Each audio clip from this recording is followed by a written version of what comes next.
Hello കൂട്ടുകാരെ, കഴിഞ്ഞ ക്ലാസ്സിൽ ഓർഗനൈസേഷൻ ചാർട്ട് നോക്കിയില്ലേ? ഈ ക്ലാസ്സിൽ ഓർഗനൈസേഷൻ സ്ട്രക്ചർ നോക്കാം. എന്താണ് ഓർഗനൈസേഷൻ സ്ട്രക്ചർ? ഏതൊരു ഓർഗനൈസേഷൻ്റെയും പലതരം പാർട്സ് തമ്മിലുള്ള ഫോർമലായിട്ടുള്ള എസ്റ്റാബ്ലിഷ്ഡ് പാറ്റേൺ ഓഫ് റിലേഷൻഷിപ്പിനെയാണ് ഓർഗനൈസേഷൻ സ്ട്രക്ചർ എന്ന് പറയുന്നത്. അതായത് ഒരു ഓർഗനൈസേഷനിൽ ഡിഫറെൻറ്റ് പാർട്സ് ഉണ്ടാകുമല്ലോ, ഈ പാർട്സ് തമ്മിലുള്ള ഫോർമലായിട്ടുള്ള എസ്റ്റാബ്ലിഷ് ചെയ്ത് കിടക്കുന്ന റിലേഷൻഷിപ്പ് അല്ലെങ്കിൽ ആ പാർട്സ് തമ്മിലുള്ള റിലേഷൻഷിപ്പ് അത് ഫോർമിക്കും. ഒരു ഓർഗനൈസേഷനിൽ അതിൻ്റെ മാനേജേഴ്സും എംപ്ലോയേഴ്സും കൂടിയിട്ട് ഒരുമിച്ച് വർക്ക് ചെയ്തിട്ടാണ് കോമൺ ഒബ്ജക്റ്റീവ്സ് അച്ചീവ് ചെയ്യുന്നത്. ഓക്കെ, ഈ ഒരു ഓർഗനൈസേഷൻ സ്ട്രക്ചറാണ് ഈ ഒരു ആൾക്കാരെ ഒരുമിച്ച് നിർത്തിയിട്ട് പ്രോപ്പർ കോർഡിനേഷൻ കൊണ്ടുവരുന്നത് അവരുടെ ജോലിയിൽ. ഇതിൻ്റെ ഡെഫിനിഷൻ നോക്കുകയാണെങ്കിൽ organisation structure refers to the sum total of the ways in which an organization divides its labor into distinct tasks and then coordinates them. അതായത് ഒരു ഓർഗനൈസേഷൻ അതിൻ്റെ ലേബറിനെ ഡിസ്റ്റിങ് ടാസ്കുകളായിട്ട്, അതായത് സെപ്പറേറ്റ് ടാസ്കുകളായിട്ട് ഡിവൈഡ് ചെയ്യല്ലോ. ഈ ഒരു ഡിവൈഡ് ചെയ്യുന്ന ടാസ്കുകളും പിന്നെ അങ്ങനെ ഡിവൈഡ് ചെയ്തിട്ടുള്ളതിനെ എങ്ങനെയാണ് കോർഡിനേറ്റ് ചെയ്യുന്നത് എന്നതിൻ്റെയും ആകെ തുകയാണ് അല്ലെങ്കിൽ സം ടോട്ടലാണ് ഈ ഒരു ഓർഗനൈസേഷൻ സ്ട്രക്ചർ എന്ന് പറയുന്നത്. ആദ്യം ഇവർ ടാസ്കുകളായിട്ട് ഡിവൈഡ് ചെയ്യും, പിന്നീട് ഇങ്ങനെ ഡിവൈഡ് ചെയ്തതിനെ കോർഡിനേറ്റ് ചെയ്യും. അങ്ങനെ എത്ര രീതിയിൽ സം ടോട്ടൽ ഓഫ് വേസ് ആണ്. ഓക്കെ, ഒരു ഓർഗനൈസേഷൻ്റെ ബേസിക് പാർട്സ് എന്തൊക്കെയാണെന്ന് നോക്കുകയാണെങ്കിൽ ഏറ്റവും ടോപ്പിൽ സ്ട്രാറ്റജിക് എപ്പെക്സ് ഉണ്ടാകും, പിന്നീട് അതിൻ്റെ താഴെ മിഡ് ലൈൻ ഉണ്ടാകും, അതിൻ്റെ ഏറ്റവും താഴെയായിട്ട് ഓപ്പറേറ്റിംഗ് കോർ ഉണ്ടാകും. ഈ ഒരു operating core heart of an organisation എന്ന് പറയപ്പെടുന്നുണ്ട്. പിന്നെ ഈ ഒരു ട്രയാങ്കിളിൻ്റെ റൈറ്റും ലെഫ്റ്റും ആയിട്ട് ടെക്നോ സ്ട്രക്ചറും വരും, സപ്പോർട്ട് സ്റ്റാഫും വരും. ഇത് ഡീറ്റെയിൽ ആയിട്ട് നമുക്ക് നോക്കാം കേട്ടോ. ആദ്യമായിട്ട് ഓപ്പറേറ്റിംഗ് കോർ എന്താണെന്ന് നോക്കാം. ഈ ഒരു ഓപ്പറേറ്റിംഗ് കോറിൽ ഒരു ഓർഗനൈസേഷൻ്റെ പ്രൊഡക്ഷൻ അല്ലെങ്കിൽ സർവീസ് റിലേറ്റഡ് ആയിട്ടുള്ള ബേസിക് വർക്ക് അല്ലെങ്കിൽ അടിസ്ഥാന ജോലികൾ ചെയ്യുന്ന ആൾക്കാരാണ്, അതായത് ലോ ലെവൽ എംപ്ലോയീസ് ആണ് കൺസിസ്റ്റ് ചെയ്യുന്നത്. ഓക്കെ, അല്ലെങ്കിൽ ഉൾപ്പെടുന്നത്. ഇനി അടുത്തത് സ്ട്രാറ്റജിക് എപ്പെക്സ് ആണ്. ഇതാണ് ഏറ്റവും ഹൈ പൊസിഷനിലുള്ളത് അല്ലെങ്കിൽ ഓവറോൾ റെസ്പോൺസിബിലിറ്റി ഉള്ള ആൾക്കാരാണ് ഈ ഒരു സ്ട്രാറ്റജിക് എപ്പെക്സിൽ ഉൾക്കൊള്ളുന്നത്. അതായത് ബോർഡ് ഓഫ് ചീഫ് എക്സിക്യൂട്ടീവ്, പിന്നെ ടോപ്പ് ലെവൽ മാനേജേഴ്സ്, അവരൊക്കെ. സ്ട്രാറ്റജിക് എപ്പെക്സിൻ്റെ ഒരു കൺസേൺ അല്ലെങ്കിൽ അവരുടെ ഉത്തരവാദിത്തം എന്നൊക്കെ പറയുന്നത് ഗോൾസ് സെറ്റ് ചെയ്യുക, പ്ലാൻസ് സെറ്റ് ചെയ്യുക, പോളിസീസ് സെറ്റ് ചെയ്യുക, പിന്നെ അവരുടെ പ്ലാൻസ് ഇംപ്ലിമെൻറ്റ് ചെയ്യാൻ വേണ്ടിയിട്ടുള്ള സ്ട്രാറ്റജീസ് ഡെവലപ്പ് ചെയ്യുക, ഗോൾസ് അക്കംപ്ലിഷ് ചെയ്യാനുള്ള സ്ട്രാറ്റജീസ് ഡെവലപ്പ് ചെയ്യുക, ഇതൊക്കെയാണ്. ഇനി ഒരു ഓർഗനൈസേഷൻ്റെ ഒരു പാർട്ടാണ് മിഡ് ലൈൻ. ഈ ഒരു മിഡ് ലൈനാണ് സ്ട്രാറ്റജിക് എപ്പെക്സിനെയും ഓപ്പറേറ്റിംഗ് കോറിനെയും കണക്ട് ചെയ്യുന്നത്. ഓക്കെ, ഈ ഒരു മിഡ് ലൈനിൻ്റെ ചെയിൻ എന്ന് പറയുന്നത് സുപ്പീരിയർ മാനേജേഴ്സ് എന്ന് തുടങ്ങിയിട്ട് ഫസ്റ്റ് ലൈൻ സൂപ്പർവൈസേഴ്സ് വരെ നീളുന്നത്. ഓക്കെ, പിന്നെ ഇതിൻ്റെ കൂടെ ഇതിൻ്റെ റൈറ്റിലും ലെഫ്റ്റിലും ആയിട്ട് ടെക്നോ സ്ട്രക്ചർ ആൻഡ് സപ്പോർട്ടിംഗ് സ്റ്റാഫുകളുണ്ട്. അടുത്തത് എലമെൻറ്റ്സ് ഓഫ് ഓർഗനൈസേഷൻ സ്ട്രക്ചർ. ഒരു ഓർഗനൈസേഷൻ സ്ട്രക്ചറിൻ്റെ എലമെൻറ്റ്സ് ഒരു ഓർഗനൈസേഷനിൽ നിന്ന് മറ്റൊരു ഓർഗനൈസേഷൻ വേരി ചെയ്തുകൊണ്ടിരിക്കും, അതായത് ഡിഫറെൻ്റ് ആയിരിക്കും. അപ്പോൾ ഈ ഒരു എലമെൻറ്റ്സ് ഒന്നുകിൽ ഈ ഒരു ഓർഗനൈസേഷനിലുള്ള ജോലികൾ ഡിഫറൻഷ്യേറ്റ് ചെയ്യും അല്ലെങ്കിൽ ഇൻ്റഗ്രേറ്റ് ചെയ്യും. ഒരു ഓർഗനൈസേഷൻ്റെ വർക്കുകൾ ഡിഫറൻഷ്യേറ്റ് ചെയ്യുന്ന ഈ ഒരു ഓർഗനൈസേഷൻ സ്ട്രക്ചറിൻ്റെ എലമെൻറ്റ്സ് ഏതൊക്കെയാണെന്ന് നോക്കുകയാണെങ്കിൽ ഒന്ന് ഹൊറിസോണ്ടൽ ഡിഫറൻസിയേഷൻ ഓർ സ്പെഷ്യലൈസേഷൻ, രണ്ട് വെർട്ടിക്കൽ ഡിഫറൻഷിയേഷൻ, മൂന്ന് സ്പേഷ്യൽ ഡിഫറൻഷിയേഷൻ. ആദ്യത്തേത് ഹൊറിസോണ്ടൽ ഡിഫറൻസിയേഷൻ. ഹൊറിസോണ്ടൽ എന്ന് പറയുമ്പോൾ അത് സെയിം ലെവലിൽ ഒരു വർക്കിനെ ടാസ്കുകളായിട്ടും സബ് ടാസ്കുകളായിട്ടും സ്പ്ലിറ്റ് ചെയ്യുന്നതിനെയാണ് പറയുന്നത്. ഇനി വെർട്ടിക്കൽ ഡിഫറൻസിയേഷൻ എന്ന് പറയുമ്പോൾ refers to the division of work according to the level of authority or hierarchy. അതോറിറ്റിയുടെ ലെവലിൽ അല്ലെങ്കിൽ ഹയറാർക്കിയുടെ ലെവലിൽ വർക്കിനെ ഡിവൈഡ് ചെയ്യുന്നതിനെയാണ് വെർട്ടിക്കൽ ഡിഫറൻസിയേഷൻ എന്ന് പറയുന്നത്. സ്പേഷ്യൽ ഡിഫറൻസിയേഷൻ എന്ന് പറയുന്നത് ഡിഫറെൻറ്റ് ഓർഗനൈസേഷണൽ ആക്ടിവിറ്റീസിൻ്റെ ജിയോഗ്രഫിക് ലൊക്കേഷനെ സൂചിപ്പിക്കുന്നതാണ്. ഇനി അടുത്തത് types of organisation structure. 4 types ഉണ്ട്. ഒന്ന് formal organisation, 2 informal organisation, 3 divisional organisation, 4 matrix organisation.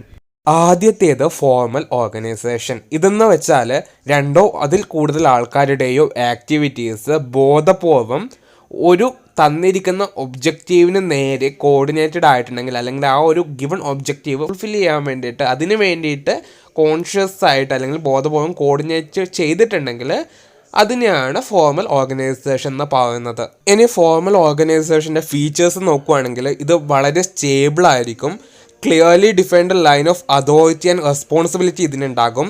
Based on division of ലേബറിനെ ബേസ് ചെയ്തിട്ടായിരിക്കും ഇത്. Consciously designed and officially stated ആയിരിക്കും. വെൽ ഡിഫൈൻഡ് ആയിട്ടുള്ള ഒരു ചെയിൻ ഓഫ് കമ്മ്യൂണിക്കേഷനും ചെയിൻ ഓഫ് കമാൻഡും ഇതിനുണ്ടാകും. വളരെ റിജിഡ് ആയിരിക്കും ഇത്. Performance of the job is the focus of the ഓർഗനൈസേഷൻ്റെ ഫോക്കസ് എന്ന് പറയുന്നത് ജോബിലുള്ള പെർഫോമൻസ് ആയിരിക്കും. ഫോർമൽ ഓർഗനൈസേഷൻ്റെ അഡ്വാൻറ്റേജസ് നോക്കുകയാണെങ്കിൽ ഡിവിഷൻ ഓഫ് വർക്കിനും റെസ്പോൺസിബിലിറ്റിക്കും ഒരു ബേസിക് സ്ട്രക്ചർ പ്രൊവൈഡ് ചെയ്യും. പിന്നെ ഇതിലെ ഗോൾസ് ക്ലിയർലി ഡിഫൈൻ ചെയ്തിരിക്കും. ടാസ്ക്സ് ഡൺ ഇൻ ടൈമിൽ തന്നെ ടാസ്കുകൾ ചെയ്യും. Objectives will be clear. ഇതിൻ്റെ ഒബ്ജക്റ്റീവ്സ് ക്ലിയർ ആയിരിക്കും. ഒരു ഓർഗനൈസേഷനിൽ ഡിസിപ്ലിൻ പ്രൊമോട്ട് ചെയ്യും. പിന്നെ ഇംപ്രൂവ്ഡ് പ്രാക്ടീസസിനെ എൻകറേജ് ചെയ്യും. It gives clarity of what to expect from each employee. അതായത് ഓരോ എംപ്ലോയീസിൽ നിന്നും എന്താണ് എക്സ്പെക്റ്റ് ചെയ്യേണ്ടത് എന്നതിനെ പറ്റി ഒരു ക്ലാരിറ്റി നൽകും.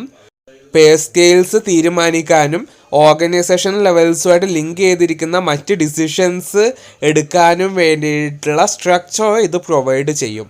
ഇതിൻ്റെ ഡിസഡ്വാൻറ്റേജസ് നോക്കുകയാണെങ്കിൽ ഫ്ലെക്സിബിലിറ്റി ഉണ്ടാകില്ല, ഫ്ലെക്സിബിൾ ആയിരിക്കില്ല. നോ ഫോർ ലോങ് ടേം പ്ലാനിങ്ങിനുള്ള ഒരു ഇതൊന്നും ഉണ്ടാകില്ല. പിന്നെ ലെസൺസ് സ്കോപ്പ് ഫോർ ക്രിയേറ്റിവിറ്റിക്കുള്ള സ്കോപ്പുകൾ കുറക്കും. ഫോർമൽ ഓർഗനൈസേഷൻ്റെ വേരിയസ് ഫോംസ് നോക്കുകയാണെങ്കിൽ ലൈൻ ഓർഗനൈസേഷൻ സ്ട്രക്ചർ ഉണ്ട്, line and staff organisation structure ഉണ്ട്, ഫങ്ഷണൽ ഓർഗനൈസേഷൻ സ്ട്രക്ചർ ഉണ്ട്. ലൈൻ ഓർഗനൈസേഷൻ്റെ ഫീച്ചേഴ്സ് നോക്കുകയാണെങ്കിൽ സിംപ്ലസ്റ്റ് ഫോമാണ്, ടോപ്പ് ടു ബോട്ടാണ് അതോറിറ്റി. ഇതിൻ്റെ ലൈൻ ഓഫ് റെസ്പോൺസിബിലിറ്റിയും ലൈൻ ഓഫ് അതോറിറ്റിയും ഓപ്പോസിറ്റ് ഡയറക്ഷനിൽ പോകും. പിന്നെ principles of unity of command, direction, discipline തുടങ്ങിയത് സ്ട്രിക്ട്ലി ഫോളോ ചെയ്ത്. പിന്നെ മേജർ ഡിസിഷൻസ് ടോപ്പ് ലെവൽ അഡ്മിനിസ്ട്രേറ്റേഴ്സാണ് എടുക്കുന്നത്. പിന്നെ മേലെ നിന്ന് താഴേക്കും തിരിച്ചും 2-way കമ്മ്യൂണിക്കേഷൻ ഉണ്ട്. Brings efficiency in communication and stability. കമ്മ്യൂണിക്കേഷനിലും സ്റ്റെബിലിറ്റിയിലും എഫിഷ്യൻസി കൊണ്ടുവരും. ലൈൻ ഓർഗനൈസേഷൻ്റെ ഡിസഡ്വാൻറ്റേജസ് നോക്കുകയാണെങ്കിൽ സ്പെഷ്യലൈസേഷൻ ലാക്ക് ചെയ്ത്. പിന്നെ ടോപ്പ് എക്സിക്യൂട്ടീവ്സിന് ഓവർബർഡൻ ആയിരിക്കും. ലോ ലെവൽ എംപ്ലോയീസിൻ്റെ കംപ്ലയൻസിൻ്റെ കമ്മ്യൂണിക്കേഷൻ ടോപ്പ് ലെവലിലോട്ട് ഇനാഡിക്വേറ്റ് ആയിരിക്കും. അതായത് അഡിക്വേറ്റ് ആയിട്ടുള്ള രീതിയിൽ നടക്കില്ല. പിന്നെ ഫേവറേറ്റിസം ഉണ്ടാകും, ലാക്ക് ഓഫ് കോർഡിനേഷൻ ഉണ്ടാകും, മിസ്യൂസ് ഓഫ് അതോറിറ്റി മിസ്യൂസ് ചെയ്യപ്പെട്ടേക്കാം. ലിമിറ്റഡ് സ്കോപ്പ് ഓഫ് എക്സ്പാൻഷനുള്ള സ്കോപ്പ് ലിമിറ്റഡ് ആയിരിക്കും. റിജിഡിറ്റി ഉണ്ടാകും. അടുത്തത് ലൈൻ ആൻഡ് സ്റ്റാഫ് ഓർഗനൈസേഷൻ സ്ട്രക്ചറാണ്. ഇതിൽ ലൈൻ എന്ന് വെച്ചാൽ റെസ്പോൺസിബിലിറ്റി അതോറിറ്റി ഉള്ള ഓർഗനൈസേഷൻ്റെ പൊസിഷൻസും എലമെൻസും ഒക്കെയാണ്. അതുകൂടാതെ ഇവർ പ്രൈമറി ഒബ്ജക്റ്റീവ്സ് കംപ്ലീറ്റ് ആക്കാൻ വേണ്ടിയിട്ട് അക്കൗണ്ടബിൾ ആയിരിക്കും. ഇനി സ്റ്റാഫ് എലമെൻ്റ് എന്താണെന്ന് നോക്കുകയാണെങ്കിൽ ഈ ഒരു ഒബ്ജക്റ്റീവ്സ് അറ്റൈൻ ചെയ്യാൻ വേണ്ടിയിട്ട് ലൈനിന് അഡ്വൈസസും സർവീസസും ഒക്കെ പ്രൊവൈഡ് ചെയ്യാൻ റെസ്പോൺസിബിൾ ആയിട്ടുള്ള അതിനുള്ള അതോറിറ്റി ഉള്ളവരാണ് സ്റ്റാഫ് എലമെൻറ്റ്സ്. ഇനി characteristics of line and staff organisation. ഒന്ന്, ഇത് കോംപ്ലക്സ് ആയിരിക്കും. പിന്നെ ഇത് ലൈൻ ആൻഡ് സ്റ്റാഫ് അതോറിറ്റിയെ കമ്പൈൻ ചെയ്യും. പിന്നെ ഡിവിഷൻ ഓഫ് വർക്ക് ആൻഡ് സ്പെഷ്യലൈസേഷൻ്റെ ഇതിൽ planning is concerned with the staff. ഈ സ്റ്റാഫാണ് പ്ലാനിങ് ഒക്കെ ചെയ്യുന്നത്. ഇനി ലൈനാണ് എക്സിക്യൂട്ടീവ് ഫങ്ഷൻസ് നടത്തുന്നത്, അല്ലെങ്കിൽ അതിനാണ് എക്സിക്യൂട്ടീവ് ഫങ്ഷൻസ് ഉള്ളത്. പിന്നെ പവർ ടു കമാൻഡ് ലൈൻ എക്സിക്യൂട്ടീവ്സിൻ്റെ അടുത്താണ് ഉണ്ടാവുന്നത്. ഈ ഒരു സ്റ്റാഫാണ് ഈ ഒരു ലൈൻ എക്സിക്യൂട്ടീവ്സിന് ഗൈഡൻസും അഡ്വൈസും ഒക്കെ പ്രൊവൈഡ് ചെയ്യുന്നത്. സ്റ്റാഫ് മാനേജേഴ്സിന് സബോർഡിനേറ്റ്സിൻ്റെ മുകളിലുള്ള അതോറിറ്റി ഉണ്ടാകും. അതായത് അവരുടെ ഡിപ്പാർട്ട്മെൻറ്റിൽ വർക്ക് ചെയ്യുന്ന സബോർഡിനേറ്റ്സിൻ്റെ മുകളിലുള്ള ഒരു അതോറിറ്റി ഉണ്ടാകും. പിന്നെ വൈഡ് സ്കോപ്പ് ഫോർ സ്പെഷ്യലൈസേഷൻ ഒരു വൈഡ് സ്കോപ്പ് ഉണ്ട്. പിന്നെ ലൈൻ ആൻഡ് സ്റ്റാഫ് എക്സിക്യൂട്ടീവ്സ് തമ്മിലുള്ള കോൺഫ്ലിക്ട്സ് കോമൺ ആണ്. ലൈൻ ആൻഡ് സ്റ്റാഫ് ഓർഗനൈസേഷൻ്റെ അഡ്വാൻറ്റേജസ് നോക്കുകയാണെങ്കിൽ ഇത് സ്പെഷ്യലൈസേഷനെ എൻകറേജ് ചെയ്യും. ലൈൻ എക്സിക്യൂട്ടീവ്സിൻ്റെ മുകളിലുള്ള ലെസ് ബേർഡൻ ആയിരിക്കും. ബെറ്റർ ഡിസിഷൻ മേക്കിംഗ് ഉണ്ടാകും. പിന്നെ കൗൺസിലിങ്ങും എക്സിക്യൂഷനും തമ്മിലൊരു ക്ലിയർ ഡിസ്റ്റിങ്ഷൻ ഉണ്ടാകും. ഫ്ലെക്സിബിലിറ്റി ഉണ്ട് ഇതിന്. റിസർച്ച് ആൻഡ് ഡെവലപ്മെൻറ്റിനെ എൻകറേജ് ചെയ്യും. അൺഡിവൈഡഡ് റെസ്പോൺസിബിലിറ്റി, പിന്നെ യൂണിറ്റി ഓഫ് കമാൻഡ്, ഇതൊക്കെയാണ് ഇതിൻ്റെ അഡ്വാൻറ്റേജസ്. ഇനി ലൈൻ ആൻഡ് സ്റ്റാഫ് ഓർഗനൈസേഷൻ്റെ ഡിസഡ്വാൻറ്റേജസ് നോക്കുകയാണെങ്കിൽ അണ്ടർസ്റ്റാൻഡിങ് കുറവായിരിക്കും. ലൈൻ ആൻഡ് സ്റ്റാഫ് എക്സിക്യൂട്ടീവ്സ് തമ്മിൽ ഡിപ്പെൻഡൻസി ഉണ്ടാകും. ഡിസിഷൻസ് എടുക്കാൻ ഒരു ഡിലേ ഉണ്ടാകും. കാരണം ഈ ഒരു കൺസൾട്ടേഷൻ അത്യാവശ്യം ടൈം വേണമല്ലേ. പിന്നെ ലാക്ക് അക്കൗണ്ടബിലിറ്റി ആൻഡ് സ്റ്റാഫ്. പിന്നെ ഇത് എക്സ്പെൻസീവ് ആണ്. അവസാനത്തെ ഫോർമൽ ഓർഗനൈസേഷൻ സ്ട്രക്ചറാണ് ഫങ്ഷണൽ ഓർഗനൈസേഷണൽ സ്ട്രക്ചർ. ഈ ഒരു സ്ട്രക്ചറിൽ ഓർഗനൈസേഷനിലുള്ള എംപ്ലോയീസിനെ അവർ ചെയ്യുന്ന വർക്കിനനുസരിച്ച് അല്ലെങ്കിൽ പെർഫോം ചെയ്യുന്ന ഫംഗ്ഷൻ അനുസരിച്ച് ക്ലാസിഫൈ ചെയ്യും. ഫങ്ഷണൽ സ്ട്രക്ചറിൻ്റെ ക്യാരക്ടറിസ്റ്റിക്സ് അല്ലെങ്കിൽ പ്രത്യേകതകൾ എന്തൊക്കെയാണെന്ന് നോക്കുകയാണെങ്കിൽ വർക്കിൽ സ്പെഷ്യലൈസേഷൻ ഉണ്ടാകും. പിന്നെ ഫങ്ഷണൽ ഡിപ്പാർട്ട്മെൻറ്റിൻ്റെ ഹെഡിനെ ഫങ്ഷണൽ സ്പെഷ്യലിസ്റ്റ് എന്ന് വിളിക്കും. പിന്നെ follows functional authority relationships among various departments. അതായത് വേരിയസ് ഡിപ്പാർട്ട്മെൻറ്റ്സ് തമ്മിൽ ഒരു ഫങ്ഷണൽ അതോറിറ്റി റിലേഷൻഷിപ്സ് ഉണ്ടാകും. ലൈനും സ്റ്റാഫും തമ്മിൽ ഒരു ക്ലിയർ കട്ട് ഡിവിഷൻ ഉണ്ടാകും. ഫങ്ഷണൽ സ്ട്രക്ചറിൻ്റെ അഡ്വാൻറ്റേജസ് നോക്കുകയാണെങ്കിൽ ഒന്ന് സ്പെഷ്യലൈസേഷനാണ്, രണ്ടാമത്തത് സ്റ്റാഫുകൾ തമ്മിൽ ഹൈ മോറലയും സെൻസ് ഓഫ് ബിലോങ്ങിങ്നെസ്സും ഉണ്ടാകും. പിന്നെ പ്രൊഫഷണൽ അച്ചീവ്മെൻറ്റും ഡെവലപ്മെൻറ്റും പ്രൊമോട്ട് ചെയ്യും. എഫക്റ്റീവ് കോർഡിനേഷൻ ഉണ്ടാവും, ഫ്ലെക്സിബിലിറ്റി, പിന്നെ effective supervision and better control ഉണ്ടാകും. ഓർഡർ ആൻഡ് ക്ലാരിറ്റി, അക്കൗണ്ടബിലിറ്റി ഉണ്ടാകും. പിന്നെ reduction of work load reduce ചെയ്യും. ഫങ്ഷണൽ സ്ട്രക്ചറിൻ്റെ ഡിസഡ്വാൻറ്റേജസ് നോക്കുകയാണെങ്കിൽ മൾട്ടിപ്പിൾ കമാൻഡ് ഉണ്ടാകും, അതായത് ഒന്നിലധികം കമാൻഡ്സ് ഉണ്ടാകും. പിന്നെ ലാക്ക് ഓഫ് റെസ്പോൺസീവ്നെസ്, പിന്നെ ഡിലേ ഇൻ ഡിസിഷൻ മേക്കിങ്ങിൽ ഒരു ഡിലേ ഉണ്ടാകും. ഇൻ്റർ ഡിപ്പാർട്ട്മെൻറ്റൽ കൺഫ്യൂഷൻ, അതായത് ഡിപ്പാർട്ട്മെൻറ്റുകൾ തമ്മിൽ കൺഫ്യൂഷൻ ഉണ്ടാകും. നാരോ പേഴ്സ്പെക്റ്റീവ് ആയിരിക്കും ഇതിനുണ്ടാകുക. Lack of coordination among functional or departmental heads, ഡിപ്പാർട്ട്മെൻറ്റിൻ്റെ തലവന്മാർ തമ്മിൽ ഒരു കോർഡിനേഷൻ്റെ അഭാവം ഉണ്ടാകും. പിന്നെ എക്കോണമി, പിന്നെ ഡിവൈഡഡ് റെസ്പോൺസിബിലിറ്റി ആയിരിക്കും ഇതിനുണ്ടാകുക. അടുത്തത് ഇൻഫോർമൽ ഓർഗനൈസേഷനാണ്. ഓക്കെ, അപ്പോൾ ഇതെന്ന് വെച്ചാൽ ഒരുമിച്ച് വർക്ക് ചെയ്യുന്ന ആൾക്കാർ ഉണ്ടാക്കുന്ന സോഷ്യൽ ഗ്രൂപ്പ്സ് അല്ലെങ്കിൽ ഫ്രണ്ട്ഷിപ്സ് ഒക്കെയാണ് ഇൻഫോർമൽ സ്ട്രക്ചർ എന്ന് പറയുന്നത്. It consist of unofficial personal relationship among employees that influence the working effectiveness. ഇതിൽ ആൾക്കാർ തമ്മിൽ അല്ലെങ്കിൽ എംപ്ലോയീസ് തമ്മിൽ ഒരു അൺഒഫീഷ്യൽ പേഴ്സണൽ റിലേഷൻഷിപ്പ് ഉണ്ടാകും. ഇത് വർക്കിൻ്റെ എഫക്റ്റീവ്നെസ്സിനെ അല്ലെങ്കിൽ ജോലി ചെയ്യുന്നതിൻ്റെ എഫക്റ്റീവ്നെസ്സിനെ ഇൻഫ്ലുവൻസ് ചെയ്യും. ഇതിൻ്റെ ഫീച്ചേഴ്സ് നോക്കുകയാണെങ്കിൽ ഇത്തരം ഗ്രൂപ്പ്സുകൾ സ്പോണ്ടേനിയസ് ആയിട്ടും കോൺസ്റ്റൻ്റ് ആയിട്ടും ഇവോൾവ് ചെയ്തുകൊണ്ടിരിക്കും. പിന്നെ ഇത്തരം ഗ്രൂപ്പുകൾ ഡൈനാമിക്കും റെസ്പോൺസീവും ആയിരിക്കും, അല്ലെങ്കിൽ സ്ട്രക്ചേഴ്സ് ഡൈനാമിക്കും റെസ്പോൺസീവും ആയിരിക്കും. ഇതിന് എക്സലൻ്റ് അറ്റ് മോട്ടിവേഷൻ എക്സലൻ്റ് ആയിരിക്കും, അതായത് ഒരാൾ ചെയ്യുമ്പോൾ മറ്റേയാളും ചെയ്യും. ആ ഒരു ഇത് treat individual as human beings, അതിൽ ഓരോ ഇൻഡിവിജ്വലിനെയും ഹ്യൂമനായിട്ട് മനുഷ്യനായിട്ട് കണക്കാക്കും. ഇതിലൊരു ട്രസ്റ്റും റെസിപ്രോസിറ്റിയും ഒക്കെ ഉണ്ടാകും ഇതിലുള്ള മെമ്പേഴ്സ് തമ്മിൽ. ഇതിൻ്റെ ഉള്ളിൽ ഒരു ഇൻഫോർമൽ കമ്മ്യൂണിക്കേഷൻ പ്രസൻറ്റ് ചെയ്യും. പിന്നെ ഇത് personality, politics, personal attitude, emotion, prejudice, മുൻവിധികൾ, മുൻധാരണകൾ, ലൈക്സ്, ഡിസ്ലൈക്സ്, മറ്റുള്ള സോഷ്യൽ ഫാക്ടേഴ്സ് ഇതിലൊക്കെ എംഫസൈസ് ചെയ്യും. പിന്നെ focus is on individual and group goals, individual ഗോൾസിലും ഗ്രൂപ്പ് ഗോൾസിലും ഫോക്കസ് ഉണ്ടാകും. ഇനി ഇൻഫോർമൽ ഓർഗനൈസേഷൻ്റെ ഡിസഡ്വാൻറ്റേജസ് നോക്കുകയാണെങ്കിൽ ചേഞ്ചിനോട്, മാറ്റത്തോടൊരു റെസിസ്റ്റൻ്റ് ആയിരിക്കും. പിന്നെ റോൾ കോൺഫ്ലിക്റ്റ് ഉണ്ടാകും, റൂമേഴ്സ് ഉണ്ടാകും, കൺഫോമിറ്റി ഉണ്ടാകും. അടുത്തത് ഡിവിഷണൽ ഓർഗനൈസേഷനാണ്.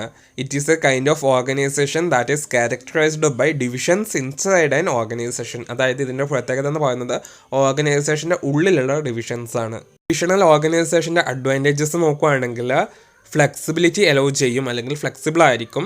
പിന്നെ ഫങ്ഷണൽ ഡിപ്പാർട്ട്മെൻറ്റ്സുകൾ തമ്മിലുള്ള കോർഡിനേഷൻ എൻഹാൻസ് ചെയ്യും, അല്ലെങ്കിൽ ഇംപ്രൂവ് ചെയ്യും.